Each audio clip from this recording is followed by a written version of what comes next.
Hello everyone guys, कैसे हैं आप लोग। उम्मीद करता हूं सब बढ़िया होंगे। सो गाइस, इन्वेस्टो प्राइड के एक ब्रांड न्यू वीडियो में आप लोगों का फिर से स्वागत है। इन गाइस, आज के इस वीडियो में हम लोग बात करने वाले हैं कि अगर आपको सिर्फ mid cap and small cap category के फंड में इन्वेस्ट करना है तो दोनों ही कैटेगरीज वो दो फंड कौन सा होगा जो कि आपके लिए काफी शानदार बैठ सकता है, आपके लिए काफी बेहतरीन हो सकता है लंबे समय के लिए। और गाइस, मैं ऐसा क्यों बोल रहा हूं, क्योंकि आप ही में से एक लोगों ने अपना कमेंट सेक्शन में मेंशन किया हुआ है कि भाई उनके पास 4 फंड है, जिसमें से 2 स्मॉल कैप कैटेगरी का फंड है और 2 मिड कैप कैटेगरी का फंड है। तो क्या उनके लिए चारों फंड सही रहेगा लंबे समय के लिए? तो इसीलिए मैंने इस टॉपिक को चूज किया है आज के इस वीडियो में। और गाइस, आपको बता दूं मैं कि आज का जो वीडियो है ये वीडियो बिल्कुल रॉ वीडियो जाएगा आपके पास। मेरा जो लैपटॉप है वो खराब हो चुका है, तो मैं बिल्कुल भी एडिट नहीं करने वाला हूं। तो सारी ही बातें जो भी है, थोड़ा बहुत दिक्कत हो सकता है इस वीडियो में, तो मुझे माफ कीजिएगा। और ये वीडियो थोड़ा लंबा भी हो सकता है, यानी कि लेंदी भी हो सकता है, तो प्लीज मुझे माफ कीजिएगा इस बात के लिए। तो गाइस, जैसे मैंने आपको बताया कि भाई मेरा लैपटॉप खराब है, तो मैंने ना यहाँ नोट पैड में नोट डाउन करके रखा हुआ है सारी बातें कि क्या क्या बात करना है, नहीं बात करना है। तो जैसे मैंने बताया लैपटॉप खराब है तो कुछ दिक्कत हो सकता है, लाइक बीच में कभी मैं रुक जाऊंगा, वो पार्ट एडिट में कर नहीं पाऊंगा, तो इसीलिए वो पार्ट रहेगा, तो प्लीज मुझे माफ कीजिएगा। तो गाइस, जैसे मैंने बताया कि हम लोग बात करने वाले हैं आज के इस वीडियो में 2 small cap and 2 mid cap category के फंड के बारे में, तो इसी के बारे में काफी डिटेल में बात करेंगे। और गाइस, वीडियो में आगे बढ़ने से पहले आपने वीडियो को अभी तक लाइक नहीं किया हुआ है देन प्लीज वीडियो को लाइक कीजिए। एंड साथ के साथ गाइस, आप चैनल को भी सब्सक्राइब कर लीजिएगा एंड नोटिफिकेशन बेल ऑन करके ऑल पे क्लिक कर लीजिएगा, ताकि जब भी इस तरीके का वीडियो लेके आऊंगा इस चैनल पे सारे ही वीडियो का नोटिफिकेशन आपको मिलता रहेगा। तो गाइस, जैसे मैंने आपको बताया कि हम लोग बात करने वाले हैं 2 mid cap and 2 small cap category के फंड के बारे में, तो यहाँ पे हम लोग 3-4 पॉइंट को कवर करेंगे। पहले बात करेंगे इन दोनों ही फंड का, यानी कि इन चारों ही फंड का आपका बेसिक डिटेल्स का। फिर बात करेंगे इन चारों ही फंड का लमसम एंड एसआईपी रिटर्न का। फिर बात करेंगे गाइस इन चारों ही फंड का रिस्क रेशियोज का। और गाइस, यहाँ पे हम लोग स्पेशली बात करेंगे आपका दोनों ही फंड का डाउनसाइड प्रोटेक्शन का। एंड जब मार्केट में बुलफेज रहता है तो उस केस में दोनों ही फंड या फिर चारों ही फंड कितना ऊपर की तरफ जाता है। तो गाइस, यहाँ पे हम लोग बात करेंगे इन चारों ही फंड का कैप्चर रेशियो का, जिसमें इंक्लूड है आपका upside ratio and downside ratio. इसके अलावा गाइस, हम लोग ये भी बात करेंगे कि जो दोनों कैटेगरी का फंड है, यानी कि small cap and mid cap category का फंड, तो दोनों फंड के बीच में ओवरलैपिंग परसेंटेज कितना निकल के आता है, तो इस पॉइंट को भी मैं कवर करने वाला हूं आज के इसी वीडियो में। तो चलिए गाइस, सबसे पहले बात कर लेते हैं मिड कैप कैटेगरी के फंड के बारे में।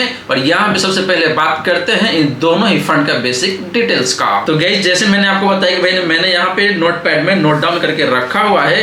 तो यहाँ पे जो पहला फंड मैंने चूज करा हुआ है मिड कैप कैटेगरी से, या फिर जो एक यूजर है या फिर कह लीजिए एक इन्वेस्टर है जिन्होंने कमेंट किया था, तो उनके पास जो पहला फंड है मिड कैप कैटेगरी से, वो फंड है आपका यहाँ पे HDFC मिड कैप फंड। दूसरा फंड है आपका PGIM India mid cap fund. तो बात करेंगे जिन दोनों फंड का फंड साइज का, तो पहले बात कर लेते हैं यहाँ पे आपका एसेट अंडर मैनेजमेंट का।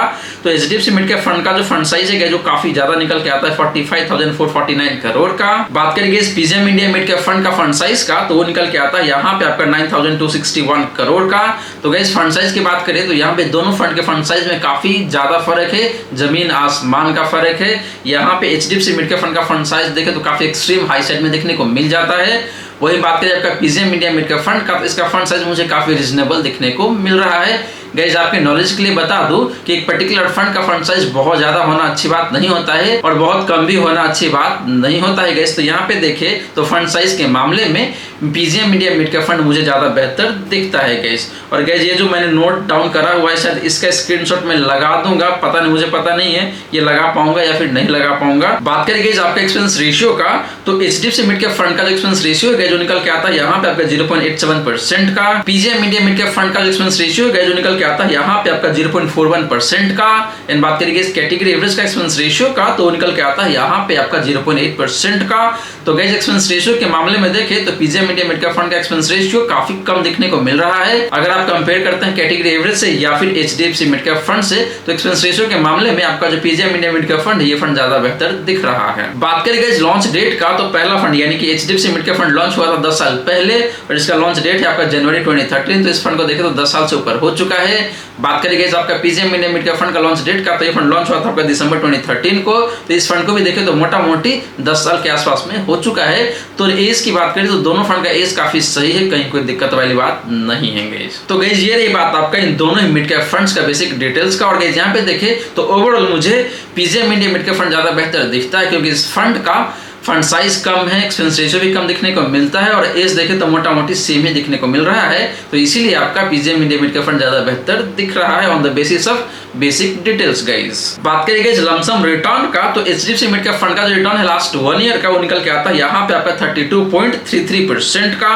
PGM India mid cap fund की बात करें तो इसका जो परफॉर्मेंस है लास्ट 1 ईयर का वो निकल के आता है यहाँ पे आपका 9.32% का। एंड बात करेंगे इस कैटेगरी एवरेज का लास्ट 1 ईयर का परफॉर्मेंस का, तो वो निकल के आता है यहाँ पे आपका 21.15% का। तो गाइस लास्ट 1 ईयर में देखें तो क्लियरली यहाँ पे एचडीएफसी मिड कैप फंड का परफॉर्मेंस काफी शानदार दिखने को मिल रहा है। वही बात करेंगे आपका PGM India mid cap fund का, तो इस फंड ने अंडर परफॉर्म जरूर किया हुआ है अपने कैटेगरी एवरेज। वही बात करेंगे आपका PGM India mid cap fund का, तो इस फंड ने अपने कैटेगरी एवरेज वही बात करेंगे आपका PGM India mid cap fund का, तो इस फंड ने अपने category average as well as benchmark index दोनों को ही अंडर परफॉर्म करा हुआ है लास्ट 1 ईयर में। तो लास्ट 1 ईयर के बेसिस पे देखें गाइस तो यहाँ पे क्लियरली आपका जो एचडीएफसी मिड कैप फंड है ये फंड ज्यादा बेहतर दिख रहा है। बात करेंगे लास्ट 3 ईयर का, तो यहाँ पे एचडीएफसी मिड कैप फंड का जो परफॉर्मेंस है जो निकल के आता है यहाँ पे आपका 34.68% का। बात करेंगे आपका PGM India mid cap fund का, तो इसका भी परफॉर्मेंस देखें तो ऑलमोस्ट सेम ही दिखने को मिल जाता है यहाँ पे 34.03% का। एंड बात करेंगे इस कैटेगरी एवरेज का लास्ट 3 ईयर का परफॉर्मेंस का, तो निकल के आता है यहाँ पे आपका मोटा मोटी 31% का। तो guys in contrary to last 1 year, last 3 year में देखें तो यहाँ पे PGM India mid cap fund का परफॉर्मेंस काफी सही दिखने को मिल रहा है। एंड आपका जो एचडीएफसी मिड कैप फंड है इसका भी परफॉर्मेंस काफी शानदार दिखने को मिल रहा है पिछले 3 सालों में। तो लास्ट 3 ईयर में देखें तो दोनों ही फंड काफी सही है, कहीं कोई दिक्कत वाली बात नहीं है। बात करेंगे लास्ट 5 ईयर का, तो यहाँ पे एचडीएफसी मिड कैप फंड का जो परफॉर्मेंस है जो निकल के आता है यहाँ पे आपका 17.75% का। बात करेंगे आपका PGM India mid cap fund का, तो इस फंड का जो परफॉर्मेंस है लास्ट 5 ईयर का वो निकल के आता है यहाँ पे आपका 21.29% का। एंड बात करेंगे इस कैटेगरी एवरेज का लास्ट 5 ईयर का परफॉर्मेंस का, तो निकल के आता है यहाँ पे आपका 16.93% का, ऑलमोस्ट 17% कह सकते हैं आप। तो गाइस लास्ट 3 ईयर के बेसिस पे देखें तो यहाँ पे दोनों फंड काफी सही फंड है, लेकिन PGM India mid cap fund के पास देखें तो कंपेटिटिव एज देखने को मिल जाता है क्योंकि इस फंड ने मार्जिनली बेटर परफॉर्म करा हुआ है पिछले 5 सालों में। तो गाइस ये रही बात आपका इन दोनों ही फंड का लमसम रिटर्न्स का। और गाइस यहाँ पे देखें तो लास्ट 1 ईयर या लास्ट 3 ईयर में एचडीएफसी मिड कैप फंड का परफॉर्मेंस बेहतर है। वही बात करेंगे आपका लास्ट 5 ईयर का, तो यहाँ पे PGM India mid cap fund का परफॉर्मेंस बेहतर देखने को मिल रहा है। बात करेंगे आपका एसआईपी रिटर्न का, तो यहाँ पे एचडीएफसी मिड कैप फंड का जो परफॉर्मेंस है लास्ट 1 ईयर का वो काफी शानदार देखने को मिल जाता है 46.19% का। PGM India mid cap fund की बात करेंगे तो इसका जो परफॉर्मेंस है लास्ट 1 ईयर का वो निकल के आता है यहाँ पे आपका 19.61% का। तो guys similar to lumpsum return SIP के केस में भी देखें तो लास्ट 1 ईयर में PGM India mid cap fund ने उतना बेहतर परफॉर्म नहीं करा हुआ है। एंड वही बात करेंगे आपका एचडीएफसी मिड कैप फंड का, तो इस फंड ने काफी शानदार तरीके से परफॉर्म करा हुआ है लास्ट 1 ईयर में एसआईपी के केस में भी। एंड आपको 46% से ऊपर का रिटर्न बना के दिया हुआ है। बात करेंगे लास्ट 3 ईयर का, तो यहाँ पे एचडीएफसी मिड कैप फंड का जो परफॉर्मेंस है एसआईपी के केस में निकल के आता है यहाँ पे आपका 30.44% का। एंड बात करेंगे आपका PGM India mid cap fund का, तो इसका जो परफॉर्मेंस है एसआईपी का लास्ट 3 ईयर का वो निकल के आता है यहाँ पे आपका 20.88% का, ऑलमोस्ट 21% कह सकते हैं। तो गाइस लास्ट 3 ईयर में भी देखिए तो आपका जो एचडीएफसी मिड कैप फंड है ये फंड ज्यादा बेहतर परफॉर्म कर रहा है। सिमिलरली बात करेंगे लास्ट 5 ईयर का, तो लास्ट 5 ईयर में एचडीएफसी मिड कैप फंड का जो परफॉर्मेंस है जो निकल के आता है यहाँ पे आपका 27.42% का। एंड बात करेंगे आपका PGM India mid cap fund का, तो इसका जो परफॉर्मेंस है लास्ट 5 ईयर का एसआईपी के केस में वो निकल के आता है यहाँ पे आपका 27.97% का।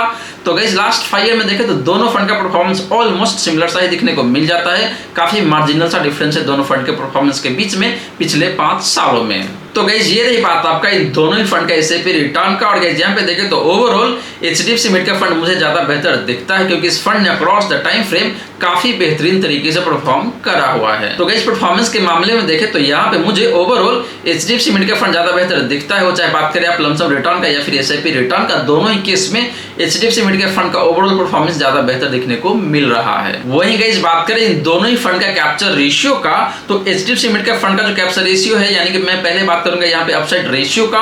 और गाइस अपसाइड रेशियो का मतलब क्या होता है मैंने आपको ऑलरेडी पिछले वीडियो में बता रखा है, बट फिर भी बता देता हूँ यहाँ पे कि अपसाइड रेशियो का मतलब ये होता है कि जब मार्केट अप ट्रेंड में होता है तो उस केस में आपका जो फंड है उस फंड का परफॉर्मेंस कैसा रहता है in comparison with benchmark index. तो ये जो रेशियो है ये रेशियो 100 के ऊपर जितना ज्यादा होता है उतना ही अच्छा माना जाता है। वही बात करेंगे आपका डाउनसाइड रेशियो का, तो इसका मतलब ये है कि जब मार्केट डाउन ट्रेंड में रहता है तो उस केस में कितना अच्छा परफॉर्म करता है आपका fund in comparison with benchmark index. तो डाउनसाइड रेशियो जितना कम होता है उतना ही बेहतर माना जाता है। तो डाउनसाइड रेशियो 100 के नीचे जितना कम होता है उतना ही बेहतर माना जाता है गाइस। तो पहले बात करते हैं कि यहाँ पे आपका अपसाइड रेशियो का, तो एचडीएफसी मिड कैप फंड का जो अपसाइड रेशियो है जो निकल के आता है यहाँ पे आपका 101 का। बात करेंगे आपका PGM India mid cap fund का अपसाइड रेशियो का, तो निकल के आता है यहाँ पे आपका 104 का। बात करेंगे इस कैटेगरी एवरेज का अपसाइड रेशियो का, तो निकल के आता है यहाँ पे आपका 96 का।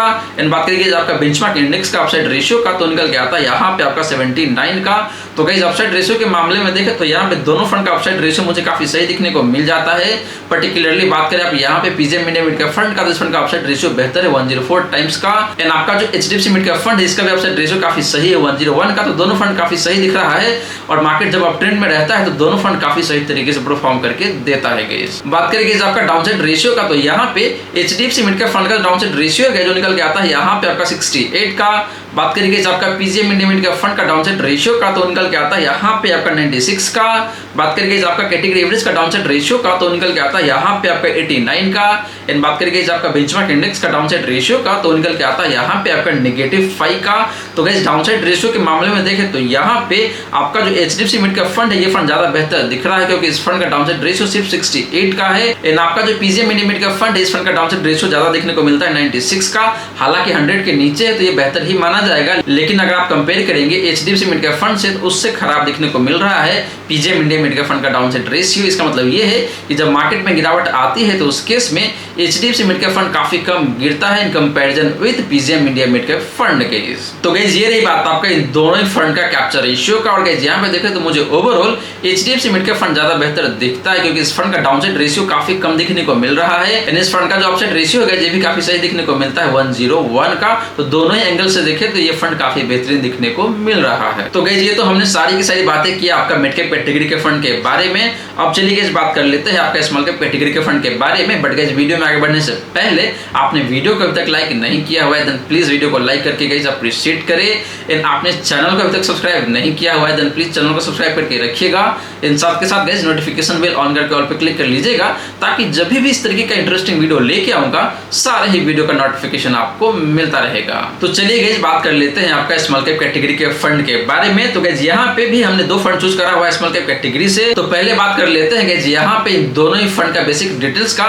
तो बात करेंगे आपका क्वांट स्मॉल कैप फंड का फंड साइज का, तो वो निकल के आता है यहाँ पे आपका 6779 करोड़ का। बात करेंगे आपका सेकंड स्मॉल कैप फंड का यानी कि टाटा स्मॉल कैप फंड का, तो इस फंड का जो फंड साइज है वो निकल के आता है यहाँ पे आपका 5683 करोड़ का। तो गाइस फंड साइज के मामले में देखें तो दोनों फंड काफी रिजनेबल फंड साइज कैरी करता है जो कि काफी सही है, मतलब बहुत कम नहीं है तो बहुत ज्यादा भी नहीं है। तो फंड साइज के मामले में देखें तो दोनों फंड मुझे काफी सही दिख रहा है। बात करेंगे इन दोनों फंड का एक्सपेंस रेशियो का, तो क्वांट स्मॉल कैप फंड का एक्सपेंस रेशियो है जो निकल के आता है यहाँ पे आपका 0.62% का। बात करेंगे आपका टाटा स्मॉल कैप फंड का, तो इसका एक्सपेंस रेशियो काफी कम दिखने को मिल जाता है 0.32% का। एंड बात करिए आपका कैटेगरी एवरेज का एक्सपेंस रेशियो का, तो निकल के आता है यहाँ पे आपका 0.7% का।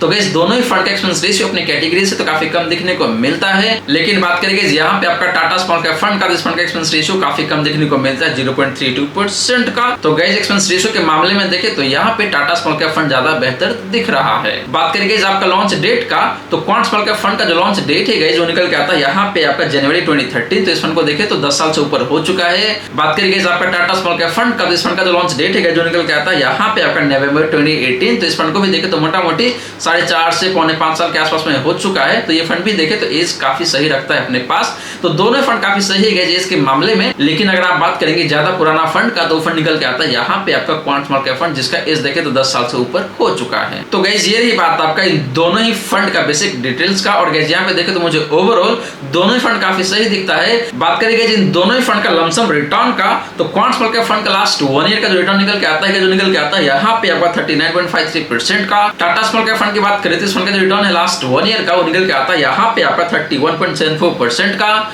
एंड बात करेंगे इस कैटेगरी एवरेज का लास्ट 1 ईयर का परफॉर्मेंस का, तो वो निकल के आता है यहाँ पे आपका 25.86% का। तो गाइस लास्ट 1 ईयर में देखे तो दोनों ही फंड ने काफी सही तरीके से परफॉर्म करा हुआ है, लेकिन बात करते हैं कि जिन दोनों में से एक बेस्ट फंड का, तो फंड निकल के आता है यहाँ पे आपके लिए क्वांट स्मॉल कैप फंड जिसने ज्यादा बेहतर तरीके से परफॉर्म करा हुआ है लास्ट 1 ईयर में। वही बात करेंगे लास्ट 3 ईयर का, तो यहाँ पे क्वांट स्मॉल कैप फंड का परफॉर्मेंस ज्यादा बेहतर दिखता है, ऑलमोस्ट 51% का। बात करेंगे टाटा स्मॉल कैप फंड का, इस फंड का परफॉर्मेंस भी काफी सही दिखने को मिलता है लास्ट 3 ईयर में, और वो निकल के आता है यहाँ पे आपका 41.84% का, मोटा मोटी 42% कह सकते हैं आप। इन बात करेंगे इस कैटेगरी एवरेज का लास्ट 3 ईयर का परफॉर्मेंस का, तो निकल के आता है यहाँ पे आपका 38.21% का। तो guys similar to last 1 year, last 3 year में भी देखें तो दोनों फंड का परफॉर्मेंस बेहतर है अपनी कैटेगरी एवरेज से। लेकिन बात करेंगे जिन दोनों में से बेस्ट फंड का, तो वो फंड निकल के आता है यहाँ पे आपके लिए quant small cap fund guys. Similarly बात करेंगे लास्ट 5 ईयर का, तो यहाँ पे क्वांट स्मॉल कैप फंड का जो परफॉर्मेंस है जो निकल के आता है यहाँ पे आपका 29.76% का। बात करेंगे आपका टाटा स्मॉल कैप फंड का, तो ये फंड 5 साल पुराना फंड है ही नहीं, तो यहाँ पे कोई डेटा नहीं है। एंड बात करेंगे आपका कैटेगरी एवरेज का लास्ट 5 ईयर का परफॉर्मेंस का, तो निकल के आता है यहाँ पे आपका 20.21% का। तो गाइस लास्ट 5 ईयर में देखें तो यहाँ पे undoubtedly quant small cap fund ज्यादा बेहतर दिख रहा है। तो गाइस ये रही बात आपका इन दोनों ही फंड का लमसम रिटर्न का। और गाइस रिटर्न के मामले में देखें तो यहाँ पे across the time frame quant small cap fund मुझे ज्यादा बेहतर दिख रहा है। बात करेंगे आपका एसआईपी रिटर्न का, तो यहाँ पे क्वांट स्मॉल कैप फंड का जो परफॉर्मेंस लास्ट 1 ईयर में वो निकल के आता है यहाँ पे आपका 54.61% का। बात करेंगे आपका टाटा स्मॉल कैप फंड का, तो इस फंड ने भी आपको 41% के आसपास का रिटर्न दिया हुआ है। एग्जैक्टली बात करें तो 40.54% का। तो guys similar to lumpsum return SIP के केस में भी देखें तो लास्ट 1 ईयर में क्वांट स्मॉल कैप फंड का परफॉर्मेंस काफी जोरदार दिखने को मिल रहा है।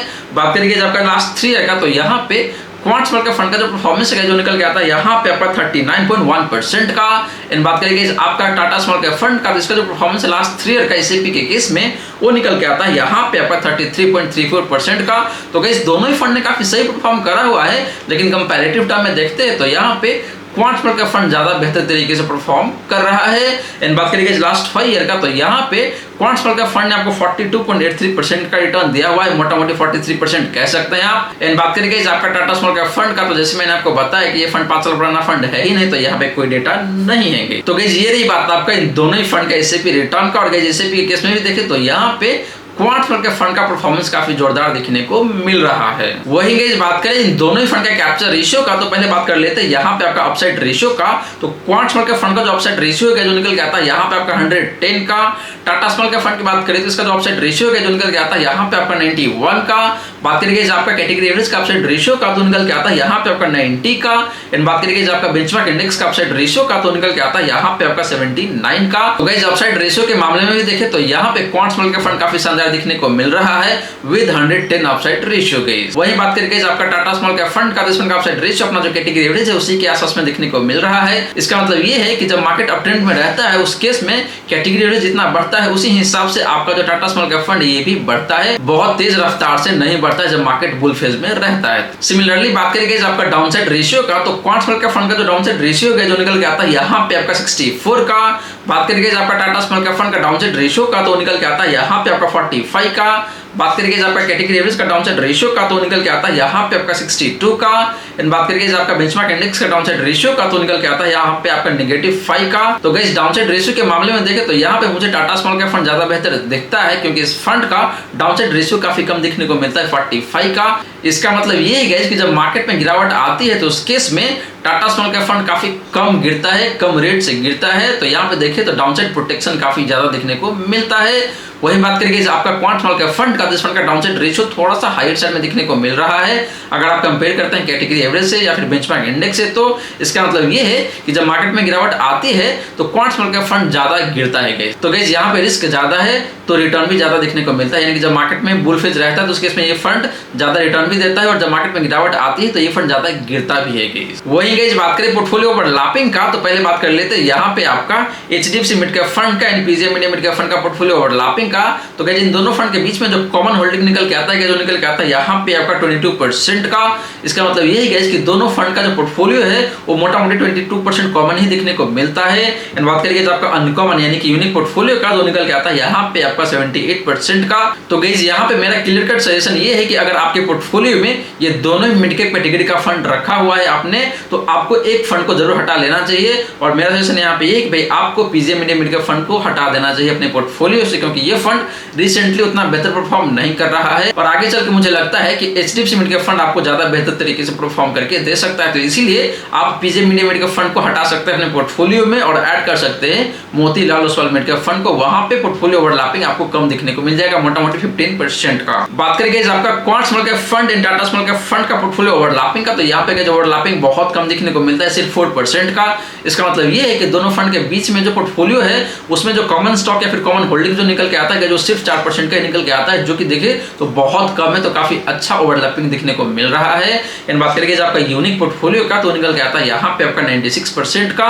तो गाइस आप इन दोनों फंड को अपने पोर्टफोलियो में रख सकते हैं। एक फंड देखे तो थोड़ा सा हाई रिस्क के फंड है और दूसरा फंड देखे तो थोड़ा सा लो रिस्क के फंड है अपने कैटेगरी में। तो आपके लिए काफी अच्छा कॉम्बिनेशन बन जाएगा इन दोनों ही स्मॉल कैप कैटेगरी के फंड का। तो गाइस ये रही सारी की सारी बातें जो हमने की आज के इस वीडियो में। और गाइस यहाँ पे हमने 4 फंड को कवर किया था। पहला 2 फंड था आपका मिड कैप कैटेगरी से और उस फंड का नाम था यहाँ पे आपका एचडीएफसी मिड कैप फंड। दूसरा फंड था आपका मिड कैप कैटेगरी से PGM India mid cap fund. और गाइस देखे तो दोनों फंड परफॉर्मेंस के मामले में काफी सही फंड है। स्पेशली बात करें आपका यहाँ पे एचडीएफसी मिड कैप फंड का, तो ये fund last 1 year and last 3 year में काफी सही तरीके से परफॉर्म करा हुआ है। एंड बात करें आपका PGM India mid cap fund का, तो ये फंड लास्ट 5 ईयर में काफी सही तरीके से परफॉर्म करा हुआ है। तो दोनों फंड काफी सही है। लेकिन बात करें दोनों फंड का पोर्टफोलियो ओवरलैपिंग का, तो ये काफी ज्यादा देखने को मिल जाता है 22% का। तो जैसे मैंने आपको बताया कि भाई आपको PGM India mid cap fund से एग्जिट कर जाना चाहिए और आपको ऐड करना चाहिए अपने पोर्टफोलियो में Motilal Oswal mid cap fund को। इसके साथ साथ गाइस हमने 2 स्मॉल कैप फंड्स के बारे में भी बात किया था। पहला फंड था आपका यहाँ पे quant small cap fund and दूसरा फंड था गाइस यहाँ पे आपका टाटा स्मॉल कैप फंड। और गाइस ये दोनों ही फंड देखें तो अपने अपने जगह पे काफी सही तरीके से परफॉर्म करा हुआ है। बात करें आपका क्वांट स्मॉल कैप फंड का, इस फंड का performance across the time frame काफी शानदार देखने को मिलता है। And Tata small cap fund का भी परफॉर्मेंस देखें तो काफी सही है अपने कैटेगरी एवरेज के कंपैरिजन में। वही बात करेंगे जिन दोनों फंड का पोर्टफोलियो ओवरलैपिंग का, तो ये काफी कम दिखने को मिलता है। तो आप इन दोनों फंड को अपने पोर्टफोलियो में कैरी कर सकते हैं गाइस। और गाइस अगर आप इन चारों फंड में इन्वेस्ट करके चलते हैं अगले 20 से 25 सालों के लिए और आपका एसआईपी अमाउंट देखें तो काफी सही है, यानी कि अगर देखें तो कहीं ना कहीं 12 से 15 हजार के आसपास में है, तो आप अगले 20 से 25 सालों में बड़े आसान तरीके से बना सकते हैं मोटा मोटी 5 से 10 करोड़ के आसपास का कॉर्पस इन चारों फंड में इन्वेस्ट करके। तो गाइस आशा करता हूं जितनी बातें मैंने बताने की कोशिश किया इस सारी की सारी बातें आपको समझ में आ गया होगा। मन में अगर कोई डाउट है, कोई क्वेश्चन है तो कमेंट सेक्शन में पूछ लीजिए। कमेंट सेक्शन आपके लिए ही है। एंड गाइस वीडियो अच्छी लगी हो तो वीडियो को लाइक करके अप्रिशिएट जरूर करें। एंड गाइस अगर आपने चैनल को तक सब्सक्राइब नहीं किया हुआ है देन प्लीज सब्सक्राइब कीजिए चैनल को। इन साथ के साथ गाइस नोटिफिकेशन बेल ऑन करके ऑल पे क्लिक कर लीजिएगा ताकि जब भी इस चैनल वीडियो लेके आऊंगा सारे ही वीडियो का नोटिफिकेशन आपको मिलता रहेगा। एंड गाइस मैं एक बार फिर से आप सभी को सॉरी बोलना चाहता हूं क्योंकि ये जो वीडियो है ये वीडियो बिल्कुल भी एडिटेड नहीं है, रॉ वीडियो आपको दिखने को मिल रहा होगा। तो गाइस यहाँ पे बीच बीच में आपको कुछ दिक्कत भी झेलना पड़ सकता है, तो उसके लिए मैं अभी कान पकड़ के माफी मांगता हूँ आपसे। तो प्लीज मुझे माफ कीजिएगा।